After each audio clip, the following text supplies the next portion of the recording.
উচ্চতৰ মাধ্যমিকত উজলিল ৰাণীপুখুৰী আঞ্চলিক জাতীয় বিদ্যালয়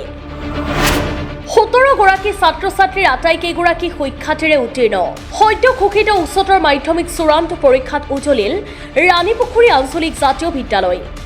ওদালগুৰি জিলাৰ ৰাণীপুখুৰী আৰক্ষী চকীৰ অন্তৰ্গত ৰাণীপুখুৰী গাঁৱত অৱস্থিত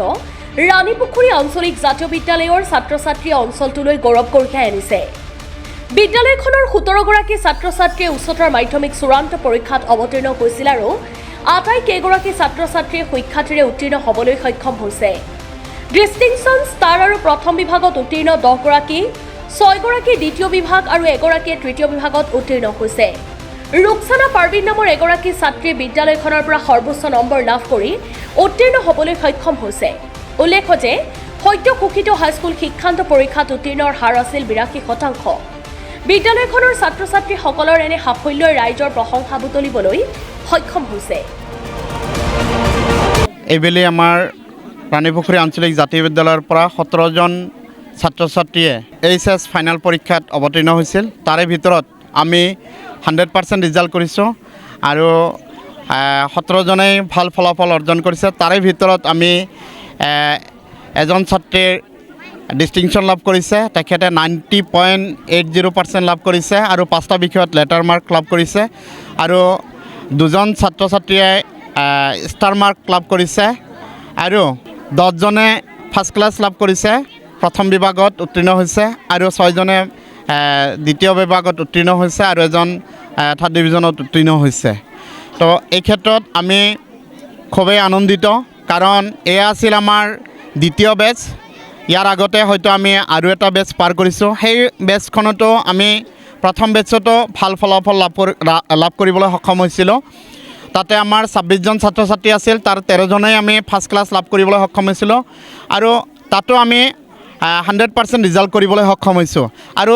এইটো বেচতো আমি যিহেতু 100% ৰিজাল্ট কৰিছোঁ তাৰ কাৰণে আমি নথৈ আনন্দিত RJBৰ সকলো পৰিয়ালবৰ্গই ছাত্ৰ ছাত্ৰীয়ে খুবেই আনন্দিত যে আমি প্ৰত্যেক বছৰে যদি আমি সফলতা লাভ কৰোঁ 100% ৰিজাল্ট কৰিবলৈ সক্ষম হওঁ হয়তো ইয়াৰ পৰৱৰ্তী যিসকল ছাত্ৰ ছাত্ৰী আছে আমাৰ আশা আছে আমাৰ শিক্ষকসকলৰ আশা আছে তেখেতসকলকো লৈ আমি 100% ৰিজাল্ট কৰিবলৈ সক্ষম হ'ম আৰু এই অঞ্চলত ভিতৰৰ অঞ্চলত ৰাণীপুখুৰী ভিতৰৰ অঞ্চলত এখন ভাল বিদ্যালয় ৰাইজে বিচাৰে আৰু আমি আশা কৰোঁ যে ৰাইজক এখন ভাল ফলাফল দি আমি এই অঞ্চলৰ ৰাইজৰ এটা মনপ্ৰত এখন শিক্ষানুষ্ঠানলৈ আমি যাতে আগুৱাই যাব পাৰোঁ তাৰ কাৰণে আমি অহৰহ কষ্ট কৰি আছোঁ দিনে ৰাতি আমি চেষ্টা কৰি আছোঁ ল'ৰা ছোৱালীৰ লগত আমি পূৰ্ণাংগভাৱে সহযোগিতা কৰিছোঁ আমাৰ অভিভাৱকসকলেও আমাৰ এই ক্ষেত্ৰত বহুতখিনি তেওঁলোকে আমাক সহযোগিতা কৰিছে যাৰ কাৰণে আজি আমি সফলতা লাভ কৰিবলৈ সক্ষম হৈছোঁ এই অঞ্চলৰ ৰাইজে হয়তো আমাক প্ৰথমতে ইমান এটা আশাবাদী কৰা নাছিল কিন্তু দিনক দিনে যি আমাৰ সফলতাৰ পোহৰ ৰাইজে গম পাইছে যে আমি এইখন বিদ্যালয়ৰ পৰাই প্ৰত্যেক বছৰে ভাল ফলাফল দি আছোঁ ৰাইজে সন্তুষ্টি আৰু এইবাৰো আমি আজি হয়তো প্ৰথম বৰ্ষৰ ক্লাছ আৰম্ভ কৰিছোঁ তাতে প্ৰায় 40মান ষ্টুডেণ্ট আমাৰ মাজত আহিছে তেখেতসকলে আমাৰ বিদ্যালয়ত নামভৰ্তিকৰণ কৰিছে তো তেখেতসকলে হয়তো নিশ্চয় আনন্দিত নহ'লে এনেকুৱাকৈ 30-40 ষ্টুডেণ্ট আমি একেলগত পোৱা নাছিলোঁ হয়তো আমি 30জন 26জন বা 17জন ষ্টুডেণ্টহে লাভ কৰিছিলোঁ তো এইবাৰ আমি বহুতখিনি ছাত্ৰ ছাত্ৰীয়ে মানে এডমিশ্যন দিবলৈ সক্ষম হৈছোঁ আৰু এই ছাত্ৰ ছাত্ৰীসকল আমি